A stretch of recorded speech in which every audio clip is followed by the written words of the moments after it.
дел нештата се сменија и кај двете екипи. Крива Паланка подобро го отвори овој период и во текот на целата втора четвртина само ја зголемуваше предноста.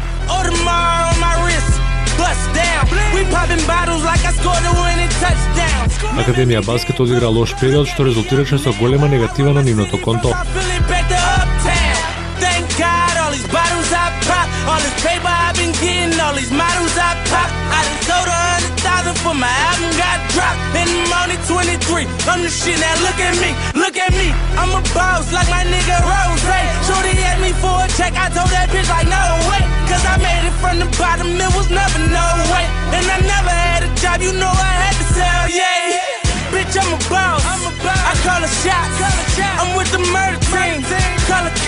Крива Паланка го доби вториот дел со 18:6 и на полувреме имаше предност од 32-18.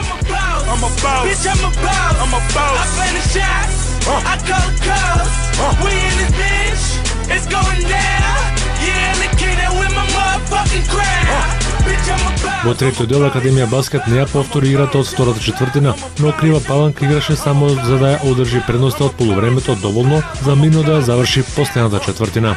Имаше солидна предност и во ниту еден момент не дозволи Академија Баскет да им се приближи. No love, cry when only babies die. And when I go, that casket better cost $100,000. I pray